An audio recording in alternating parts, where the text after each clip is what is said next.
সৰিয়হৰ দুলিতে ভূত খাৰুপেটীয়া পৌৰসভাৰ আজব কাণ্ড এটেনশ্যন খাৰুপেটীয়া পৌৰসভা এটেনশ্যন খাৰুপেটীয়া যান-বাহন আৰক্ষী যান-বাহন আইন কেৱল সাধাৰণ ৰাইজৰ বাবে প্ৰযোজ্য কিয় এয়া পৌৰসভাৰ ক্ষেত্ৰত কিয় প্ৰযোজ্য নহয় কিয় বাৰম্বাৰ বাতৰি সম্প্ৰচাৰ হোৱাৰ পিছতো ৰাজপথৰে চলাইছে খাৰুপেটীয়া পৌৰসভাৰ কামত ব্যৱহাৰ হোৱা পঞ্জীয়নবিহীন গাড়ী পৌৰসভাৰ এনে কৰ্মকাণ্ড এতিয়া চকু কপালত তুলিছে সৰ্বসাধাৰণ ৰাইজৰ ই ৰিক্সা বাহনসমূহৰ পঞ্জীয়ন হ'ব লাগে এয়া বাৰু ঠিকেই আছে কিন্তু পৌৰসভাৰ নামত ব্যৱহাৰ হৈ থকা বাহনসমূহৰ পঞ্জীয়ন কেতিয়া হ'ব জবাব আছেনে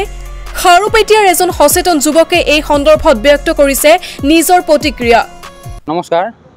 আমি জানো যে আমাৰ অসমীয়াত এটা কথা আছে ডাঙৰ ডাঙৰ মানুহে কৈ গৈছে যে বেলেগক পৰামৰ্শ দিয়াৰ আগত নিজৰটো আগত চাই ল'ব লাগে এনেকুৱা এটা ঘটনা ঘটিছে আমাৰ খাৰুপেটীয়া পৌৰসভাত আজি আমি ৰাতিপুৱা দেখা পাইছোঁ যে পৌৰসভাৰ এটা গাড়ীয়ে এনাউন্সমেণ্ট দি আছে যে আমি টোটোকেইটাত নাম্বাৰ প্লেট লগাব লাগে কিন্তু হাস্যকৰ ঘটনা এইটো যে যোনটো গাড়ীত সিহঁতে এনাউন্সমেণ্ট দি আছে সেইটো গাড়ীৰে নাম্বাৰ প্লেট নাই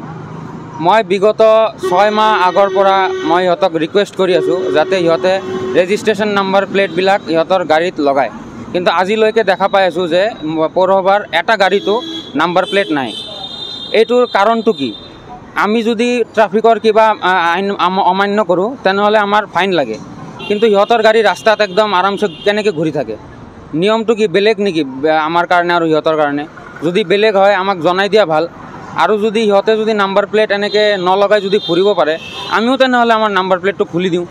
কিয়নো আইন কানুনটো চবৰ কাৰণে একেই হ'ব লাগে চ' এইটো কথা বহুত বেয়া লাগে যে সিহঁতক এটা কথা ক'লে সিহঁতৰ যে একো ৰেছপন্স নাথাকে আৰু এডমিনিষ্ট্ৰেটিভ লেভেলত সিহঁতৰ একো একশ্যন লোৱা নহয় পুলিচেও সিহঁতৰ ওপৰত একশ্যন নলয় তো সিহঁতে কি বহুত কিবা ডাঙৰ